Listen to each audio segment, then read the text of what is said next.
Hauzik viral oriba I pau khra mayam update pijirake ima singna lupa chonga louraga wakat miphm phambani haina mara serakhiba Barish Ki yumda mama oibi kiana Thomjinkhre thamoi sengna ima lebaki dama ahin nungthil khaidana ahin kaya lambi sorokta yarek tuna leiriba ima ibel singna iramda Manipur asi kaibi yaroi haiduna lauriba talak asida social media da ima ibel sing usittadana lupa chonga louraga protest tawbani haina hanagi BJYM ki president oiramba Manohar Mayum Barish Sharmana mahaki Facebook account da thagalakhiba adubu yaningdi haina kumbi kendra ki mera paibi samura larpam sangitana phongdorogle wafam asi ngasi wangkhai ningthem pukri mapan da len 1 water supply leirakta leiba Barish Ki mayum da kumbi kendra gi mera paibi singna mahaki Facebook post adubu yaningda phongdoktuna thomjinlakpada saru yakhibi sangitana phongdorokpani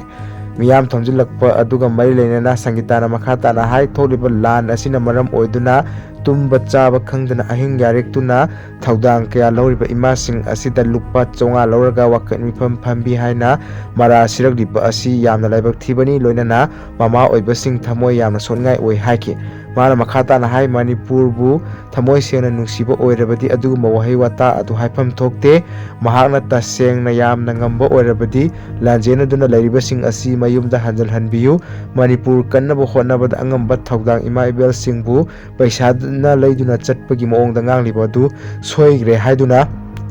sengdokadabani haina su phongdoke pau asidadi palamdre mayam video viral oiba mayam yangamani haiba BJYM gi ex akoigi president oibiramba Barish Sharmana akoigi masigi nipi mayam akoi ima mayam chatpa asida mangna phongdorokpada Biren na mahakpu hajin hatnaba honai haina su palli aduga Biren na Manipur bu kahenbani haina su akoigi singasigi ima mayam na chatpa aduda phongdoropagi video social media da viral oiribani atopa pau amada PR leiringaida state sigi law and order laksinduna tangtu laitaba hanjil halu haina kokomina governor da Thomjinkhre gasi ayupung 12 makhairom tabada mioi tarena saba kokomi ki kangbu amana governor Ajoy Kumar Balaga unaduna memorandum piselorba matung Rajya Bhavan mamang pangthokhiba pamisinga unaba amada kokomi ki convener khoraijam athaubana president rule leiringaida state asigi law and order laksinduna state asida tangdu laitaba lehalu haina governor da Thomjinkhre governor ga unakhiba aduda khoraijam athaubana hai governor Ajoy Kumar Balana unaduna minute kullom wari sanaki maduda point 12 yauba chena ahum paiba memorandum amasu governor da pisinke memorandum aduda thamkhiba maruiba wafamsingi manungda lengak ama sembinaba wafam thamki hauzik suspended animation leiringai asida president ki mahut sinduna charge lauduna governor leiringai asida state asida tangdu laitaba hanjinhanaba thabak waikhat piu haina taksilamle masigi mathakta suda leiriba UPF amasung KNO gi luchingba sing UPF ki luchingba thanglen pau guiti amadi KNO gi leader PS Haukip asi foreigner ni haiba khangna peace talk tawduna Manipur da kem saduna lehliba asi kari karamba thaurangi makhada lehlibunu haiba asi gi matangda midyang changbina su taksilamke logi wangda popi tharipa asina lamdam asigi law and order da chau basingnaba oiragli masigi mayokta state amasung center na matik chaba action lokhatpagi tangai phadab lai NDN PS ki ek asi hen nama panga kanhanarba amade matik chaba thabo lokhatpa yanaba amen tawbiu haina wafam su governor da taksilamke Manipur da thenari balan asida maitai singna chongsillaga yaukhiba laite lal asidi narco terrorist singna landarakpadagi thokpani makoina lal tarakpa aduda central amadi state force na micha miyam asi matam chana kanba ngamdabadagi naha kaya khulngaknabagidamak tholakhibani maram aduna khulngaklibasing asi unlawful tadanaba kari tawba yabagi haibasu yeksinbiu haina governor da pisan bachero aduda palle atopa pau amada MP sana jawbaga Manipur gi governor ga unakhre Rajya Sabha ki MP sana jawba laisembana ngasi Rajya Bhavan da chattuna Manipur governor Ajoy Kumar Balaga unaduna wari sanakhre hiramasiga mari leinana ngasi MP sana jawba laisembagi social media account amada thagalakku post amada Manipur gi hauzik oiragliba law and order gi patangda governor ga khana nenakhre ngasi Raj Bhavan da governor unakhiba aduda MP sana jawba laisembagi loinabi anameka su saru yaki loinana Manipur da thokliba sahi ani suraklaba irang asi loisinaba amadi athubada mahusagi punsida hanjinanaba kari karamba thabak thoram paikhatpa yabagi habagi matangda kumna khanaki hairi atopa pau amada Biren MP oina nominate tawraba yai Manipur ki hanagi Chief Minister Nongthamam Biren Rajya Sabha ki MP oina nominate tawraba yai haina the town tantakna report tawrede report asigi matung ina hai lakliba tha asigi kunhumdoi da pangthokadoriba Rajya Sabha ki MP mikhalda BJP na panba state amadagi Biren bu MP oina nominate tawduna tharba yai haide report asina makhata na hai matam amagi Haryana gi hanagi CM Manohar Lal Khatta amadi Tripura gi hanagi CM Biplav Devu anti incumbency amadi party manung da thokpa tongan basarang naba kya adu laksin nabagi damag MP oina thaduna party manung da thokpa political crisis adu bu laksin khibagi thong adugumna Manipur gi hanagi CM Nongthamam Biren bu Rajya Sabha gi MP oina nominate tawraba yai haide atopa pau amada Imphal East District ki Uchekon Takok Mapal gi labuk amada misfire oiraba local made rocket bomb ama leiramle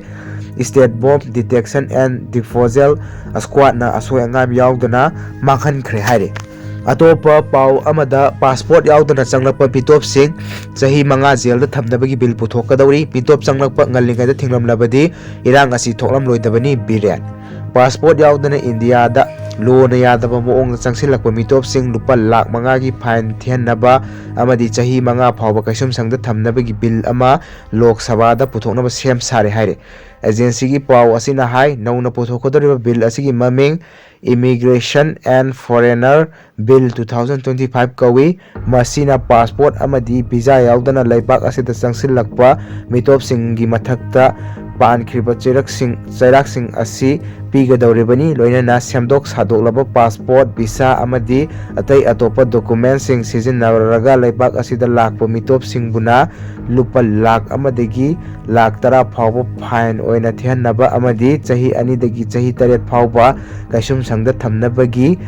kanglon yaw atopa pau amada Amit Shah gi macha nupa Joy Shahani saktak saba sakhangdaba miyoi amana speaker Saitrapatra Chief Minister oiraknaba Lupa crore mari donation tawnaba telephone da khangalakle haiduna police ta Wakat khre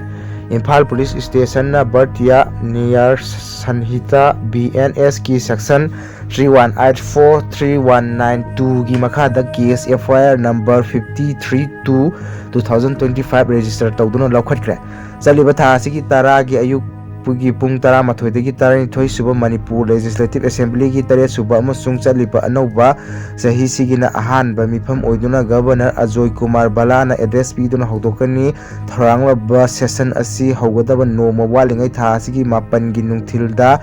Biren Chief Minister oibadagi resign tawkhiba mathaki resignation da Governor na ayaba pikhiba amasung numit marini chalakpa tha asigi tarahomdoi da Assembly asibu Constitution gi Article 356 ki makhada suspended animation thamlaktuna procedural rule chana halakpadagi mamang da thokhitriba jat ki thodokya mathang thorakle atopa pau amada Congress na kaidonungda PR pamde Manipur da tholiba irang asigi waroisin puraktuna anoba CM ama hapina ba haijaduna lakhibani o ibobi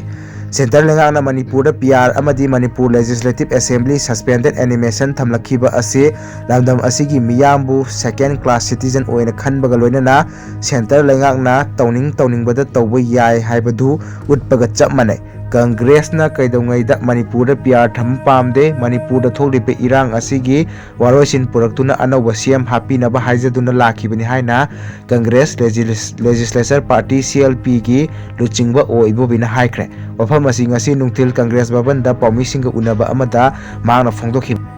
Biren hauzik power kemta leitre masu aigumna XCM ni aina oibobina phongdokre ngasigiti matang sida video solution jarage channel sibu nuksibiduna subscribe toksan bio haijari thank you